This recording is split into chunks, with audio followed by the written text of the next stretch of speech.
அப்போனா நின்றுக்கிட்டு வேலை பார்த்தா கன்ஃபார்மாக எல்லாருக்குமே வெரிகோஸ் வெயின் வருமா அப்படின்னு பார்த்தோம்னா, இந்த இரத்தத்தின் மூலமாக தான் நம்ம உடம்புக்கு தேவையான உள்ளுறுப்புகளுக்கு தேவையான சத்துக்களை டிரான்ஸ்போர்ட்டேஷன் அந்த ஒர்க்கை பண்ணிக்கிட்டு இருக்கு. நம்மளுடைய உணவு முறைகளில் நல்ல உணவுகள், நல்ல சத்துக்கள் அதை குறைச்சிக்கிட்டு கெட்ட உணவுகள், கெட்ட சத்துக்கள், கழிவுகளாக மாறக்கூடிய உணவுகளை அதிகமாக எடுத்துக்கிட்டு இருந்திருக்கிறோம். ரத்தத்தில் அதிகப்படியான கழிவுகள், அதனால் ரத்தத்தினுடைய அடர்த்தி அதிகமாயிருச்சு. இதுதான் ஒரு மெயின் ரீசன்.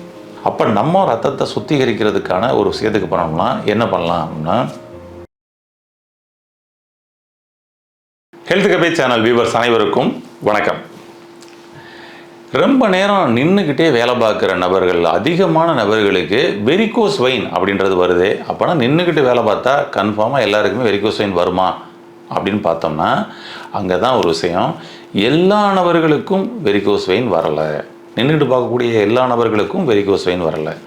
அப்போ நின்றுக்கிட்டு பார்க்கறதுனால தான் வெரிகோஸ் வெயின் வர்றது அப்படின்னு சொல்லி பார்க்கப்படும் பொழுது, ஏன் மற்றவர்களுக்கு வரலை அப்படின்ற அந்த சில புரிதல்கள் ஏற்பட்டுச்சுன்னா வெரிகோஸ் வெயினுக்கான அடிப்படை காரணம் என்னன்னு உங்களுக்கு தெரிஞ்சு போயிடும்.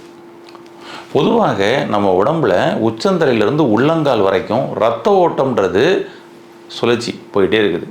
எல்லா இடங்களுக்கும், எந்த ஒரு மூளையும் அது கேப் வைக்கவே இல்லை. அந்த பிளட் சர்க்குலேஷன் அப்படின்றது போயிட்டு வந்துக்கிட்டு இருக்குல்ல. இப்போ அந்த பிளட் சர்க்குலேஷன் போயிட்டு வர்றதுக்கு இந்த பிளட்டை பம்ப் பண்ணுறது யார் அப்படின்னம்னா இருதயம். இருதயம்ன்ற அந்த ஒரே ஒரு யூனிட் தான், அந்த ஒரு மிஷின் தான் உச்சந்தலிருந்து உள்ளங்கால் வரைக்கும் எல்லா அங்கங்களுக்கும் ஒரு இடம் கூட, ஒரு புள்ளி கூட கேப் விடாமல் சர்க்குலேஷனை அனுப்பிக்கிட்டு இருக்கு. இந்த இரத்தத்தின் மூலமாக தான் நம்ம உடம்புக்கு தேவையான உள்ளுறுப்புகளுக்கு தேவையான சத்துக்களை டிரான்ஸ்போர்ட்டேஷன் அந்த ஒர்க்கை பண்ணிக்கிட்டு இருக்கு.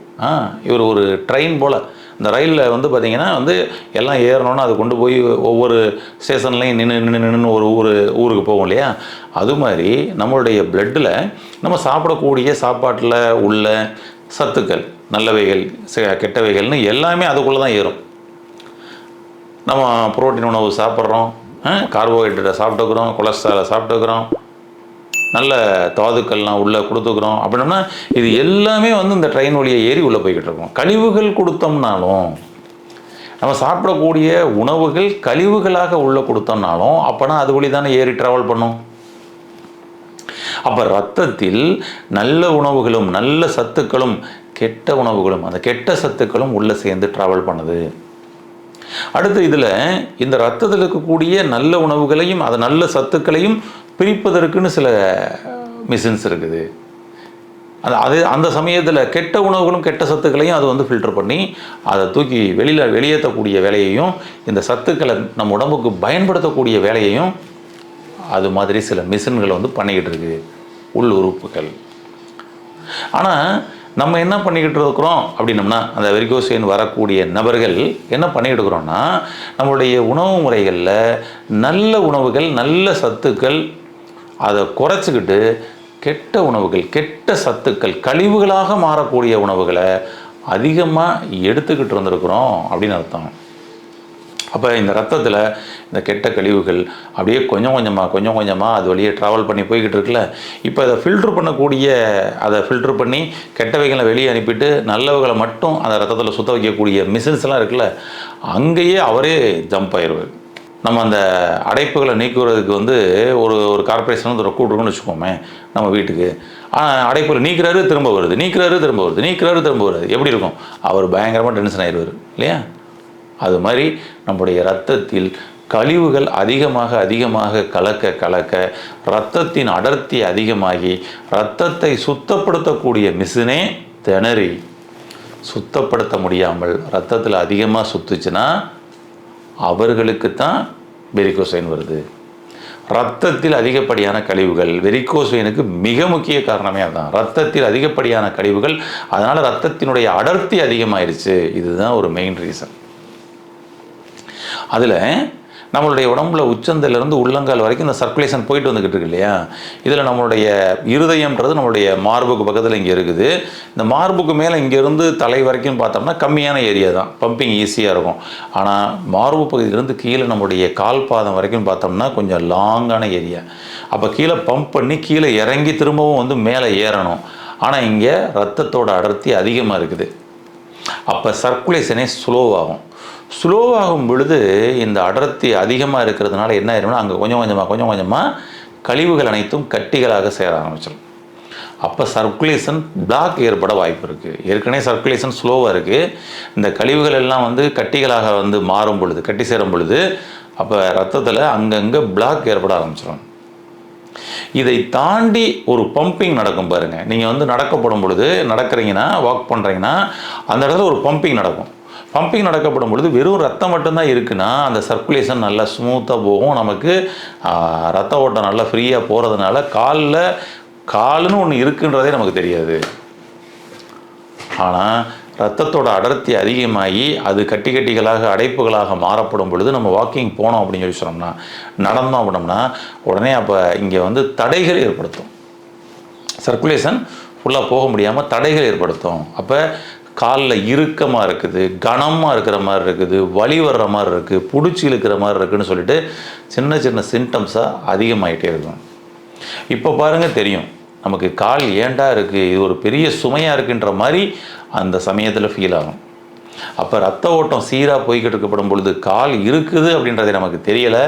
ரத்த ஓட்டத்தில் தடை ஏற்பட்டுருச்சு அப்படின்ற உடனே காலில் பல சிம்டம்ஸ் வர ஆரம்பிச்சிருச்சு. கால் ஏண்டா இருக்குன்ற யோசிக்கக்கூடிய ஒரு நிலையை உருவாக்கிருச்சு இல்லையா?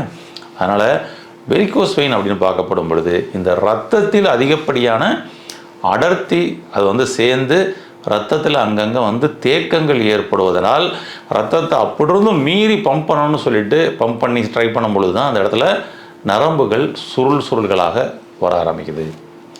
அப்போ நின்றுக்கிட்டே வேலை பார்க்கக்கூடிய நபர் கூட இந்த விழிப்புணர்வு அவருக்கு கிடைச்சிருச்சு அப்படின்னம்னா ஓகே, அப்போ நான் சாப்பிடக்கூடிய உணவுகள் தான் ரத்தத்தில் சத்துக்களாகவும் கழிவுகளாகவும் மாறுது.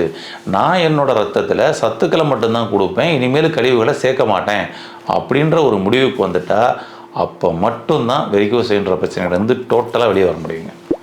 இல்லை நான் அதுக்கு என்ன மருந்து இருக்குது, என்ன மாத்திரை இருக்குன்னு அதை நான் சேர்த்து சாப்பிட்டுக்கிறேன், ஆனால் அங்கே கழிவுகளை நான் சேர்த்துக்கிட்டு தான் இருப்பேன் அப்படின்னு சொல்லி சொன்னோம்னா இதற்கு தீர்வே கிடையாது. அப்போ வெரிகோஸ் வெயின்ற இந்த பிரச்சனை நின்றுக்கிட்டு இருக்கிறவங்களுக்கு வருது, ஆனால் எல்லாம் நின்றுக்கிட்டு வேலை பார்க்குறவங்களுக்கும் வரலை அப்படின்றதுக்கான முழு ரீசன் தான். அப்போ ரத்தத்தை சுத்திகரிக்கக்கூடிய ஒரு வேலையை நாம் பண்ணி ஆகணும். ஆல்ரெடி ரத்தத்தை சுத்திகரிக்கிறதுக்குன்னு சில மிஷின்ஸ் இருக்குதுங்க, ஆனால் அங்கே கொஞ்சம் தொய்வாக இருக்கும், எனர்ஜி பற்றாக்குறை ஏற்பட்டிருக்கும், அதனால் அங்கே முழுமையாக அந்த ப்ராசஸ் நடக்கலை. அப்போ நம்ம ரத்தத்தை சுத்திகரிக்கிறதுக்கான ஒரு விஷயத்துக்கு பண்ணணும்னா என்ன பண்ணலாம் அப்படின்னா, ஃபஸ்ட்டு விஷயம் இதில் தண்ணீர் நம்ம அதிகமாக எடுத்துக்கிறது. நார்மலாக நம்ம எவ்வளோ குடிக்கிறோமோ அதிலிருந்து இன்னொரு அரை மடங்கு இன்னும் கொஞ்சம் இன்க்ரீஸ் பண்ணுறது. ஒரு உதாரணத்துக்கு நான் நார்மலாக 2 லிட்டர் தாங்க குடிப்பேன் அப்படின்னு சொல்லி சொன்னோம்னா 2ல் பாதி 1, இந்த 1ஐயும் சேர்த்து ஆட் பண்ணி 3 லிட்டராக சாப்பிடணும். ஒரு நாளைக்கு நான் 4 லிட்டர் தண்ணி குடிப்பேங்க அப்படின்னு சொல்லி சொன்னோம்னா அப்பயுமே பார்த்திங்கன்னா அங்கே அந்த 3 லிட்டருக்கு மேலே நம்ம சாப்பிடணும் அப்படின்ற ஒரு பழக்கத்துக்கு போகணும். ஏன்னா 4 லிட்டர் வரைக்குமாவது நம்ம தண்ணி எடுத்துக்கணும். இந்த தண்ணியை நம்ம சாப்பிடும் பொழுது சாப்பிட்டு முடித்த உடனே ஒரு 20 நிமிஷம் கேப் விட்டு கொஞ்சம் வார்ம் வாட்டர் மாதிரி நம்ம எடுத்துக்கிட்டோம் அப்படின்னா அது நமக்கு சர்க்குலேஷனை சப்போர்ட் பண்ணி கொடுக்கும், நல்ல சர்க்குலேஷன் கிடைக்கும். இந்த வார்ம் வாட்டர் தண்ணி எடுத்துகிட்டு கொஞ்சம் லைட்டாக வாக் பண்ணோம் அப்படின்னோம்னா சர்க்குலேஷன் பிளாக் இல்லாமல் தடை இல்லாமல் சுழற்சியாகும்.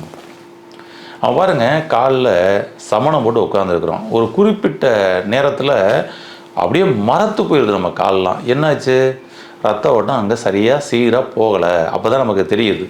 அப்போ நம்ம சமணம் போட்டு ரொம்ப நேரம் உட்காந்துட்டோமா, ஆனால் ரத்த ஓட்டம் மேலே ஏற முடியலை, சிரமப்பட்டுருச்சுன்னு சொல்கிறோமா. இப்போ பாருங்கள், அதே வேலை எந்திரிச்சு கொஞ்சம் கையை காலை உதறிட்டு கொஞ்சம் லைட்டாக வாக் பண்ணோம் அப்படின்னோம்னா வித்தின் செகண்டில் சில வினாடிகளில் அங்கே நமக்கு அந்த இடத்துல மரத்து போனது மாறிடுது. என்ன மேஜிக்காக இருக்குது, சமணம் போட்டு உட்காந்தா கால் மரத்து போகுது, எந்திரிச்சு வாக் பண்ணால் என்னோடய கால் மரத்து போகலை அப்படின்னம்னா இங்கே என்ன நடந்தது? சமணம் போட்டு உட்காரும் பொழுது ரத்த ஓட்டத்தில் தேக்கம் ஏற்பட்டது, எந்திரிச்சு காலை உதறிட்டு நடக்கப்படும் பொழுது ரத்த ஓட்டமானது சர்க்குலேஷன் சூப்பராக போக ஆரம்பிச்சிருச்சு. அவ்வளோதாங்க. ரத்தத்தோட அடர்த்தி அதிகமாகிடாமல் முதல்ல பார்த்துக்கணும். அடுத்தது இந்த சர்க்குலேஷன் நல்ல ஃப்ரீ ஃப்ளோ போகிறதுக்கு தேவையான விஷயங்களை நம்ம பண்ணணும்.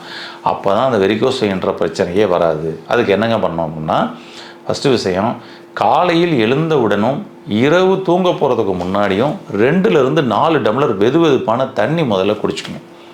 குடிச்சிட்டு ஒரு 10 நிமிஷம் வாக் பண்ணுங்கள். இப்போ வெரிகோஸ் வெயின் இருக்குது அப்படின்னம்னா கொஞ்சம் ஸ்லோ வாக்கிங் பண்ணிக்கோங்க, ஓவராக ஸ்ட்ரெயின் பண்ணிக்க வேணாம்.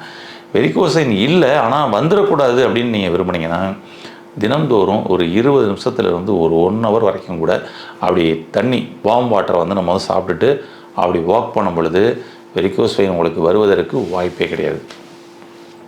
ஃபஸ்ட்டு விஷயம் சரிங்களா? ஆமாம். இதுக்கு அடுத்து அதிகாலையில் ஒரு ஜூஸுங்க. என்ன ஜூஸ்னால் அருகம்புல் ஜூஸ். அதிகாலையில் தினந்தோறும் டெய்லி ஒரு அருகம்புல் ஜூஸ் மட்டும் ஒரு 150 ml-லேருந்து 200 ml வரைக்கும் நீங்கள் எடுத்துக்கலாம். வேறு எதுவுமே அதில் ஆட் பண்ணிக்கவே வேணாம், டைரெக்டாக நீங்கள் அதை எடுத்துக்கலாம். ஒருவேளை தேவைப்பட்டால் இஞ்சி, பூண்டு, சின்ன வெங்காயம் கூட தேவையில்லை, தேங்காய் சில்லு சரிங்களா? ஆமாம். இதெல்லாம் வந்து நீங்கள் உள்ளே போட்டு கூட அடித்து சாப்பிடலாம். ஆனால் டைரெக்டாக சாப்பிட்றது தான் ரொம்ப நல்லது. ஆமாம். இப்படி அருகம்புல் ஜூஸை நீங்கள் டெய்லி நீங்கள் வந்து எடுத்துகிட்டு வந்தால், வெறும் வயத்தில் எம்டி ஸ்டொமக்கில் எடுத்துகிட்டு வந்தால் ஒரு 48 நாள், ஒரு மண்டலம் என்ன மாற்றம் நடக்குதுன்னு பாருங்கள். நான் சொன்ன இந்த விஷயங்களையும் ஃபாலோ பண்ணிவிட்டு இந்த ஜூஸை எடுத்தோம்னா சர்க்குலேஷன் நல்ல ஃப்ரீயாக வந்து போக ஆரம்பிக்கும். சர்க்குலேஷன் ரொம்ப நாளாக, ரொம்ப மாதங்களாக தேங்கி இருந்தது எல்லாம் இதிலேருந்து ரிலீஸ் ஆகும். அருகம்புல் ஜூஸ் ஒன்று தான் இதுக்கு வந்து ரொம்ப ரொம்ப ஒரு பெஸ்ட் ரெமடிங்க. அன்றைக்கு நம்மளுடைய முன்னோர்கள் இந்த அருகம்புல் ஜூஸை அடிக்கடி சாப்பிட்டுக்கணும்னு சொல்லிட்டு இந்த வெரிகோஸ் வெயின்லாம் வராமலே இருக்கிறவங்களுக்கு கூட அதை வந்து சாப்பிட்றது கொடுத்தாங்க. ஆனால் இன்றைக்கி நம்ம அதை வந்து அவாய்ட் பண்ணி வச்சுக்கிறோம். அருகம்புல் வந்து மிக மிக மிக ஒரு அற்புதமான ஒரு மருந்தாக செயல்படும் வெரிகோஸ் வெயினுக்கு. ட்ரை பண்ணி பாருங்கள். உங்களுக்கு வெரிகோஸ் வெயின் இருக்குது அப்படின்னா இனிமேல் தினந்தோறும் காலையில் ஒரு அருகம்புல் ஜூஸை சாப்பிட்ருவேன் அப்படின்னு சொல்லி பண்ணிக்கோங்க. அடுத்து நான் சொன்ன விஷயங்களில் எல்லாத்துலேயும் கவனம் செலுத்திக்கோங்க. கான்சியஸாக இருங்க. சர்க்குலேஷன் நல்லா ஃப்ரீயாக போய்ட்டு வருதான்னு பாருங்கள். எங்கேயாவது தேக்கம் ஏற்படுதான்னு பாருங்கள். அதை சரி பண்ணி சர்க்குலேஷனை இம்ப்ரூவ் பண்ணுங்கள். ரத்தத்தை டைலூட் பண்ணி வச்சுருங்க. இதுதான் உங்களுடைய வெரிகோஸ் வெயின் வராமல் பாதுகாப்பதற்கும் வந்தால் வெளியேற்றுவதற்கும் ரொம்ப அருமையாக வந்து பயன்படுங்க. ட்ரை பண்ணி பாருங்கள். தினம்தோறும் அருகம்புல் ஜூஸ் எடுங்க. உங்களுடைய வெரிகோஸ் வெயின்லேருந்து வெளிவாருங்கள். வாழ்த்துக்கள். நன்றி. இந்த வீடியோ உங்களுக்கு பிடிச்சிருந்தா லைக் பண்ணுங்க, ஷேர் பண்ணுங்க, கமெண்ட் பண்ணுங்க. மறக்காம ஹெல்த் கஃபே தமிழ் சேனலை சப்ஸ்கிரைப் பண்ணிட்டு பெல் பட்டனை கிளிக் பண்ணிடுங்க.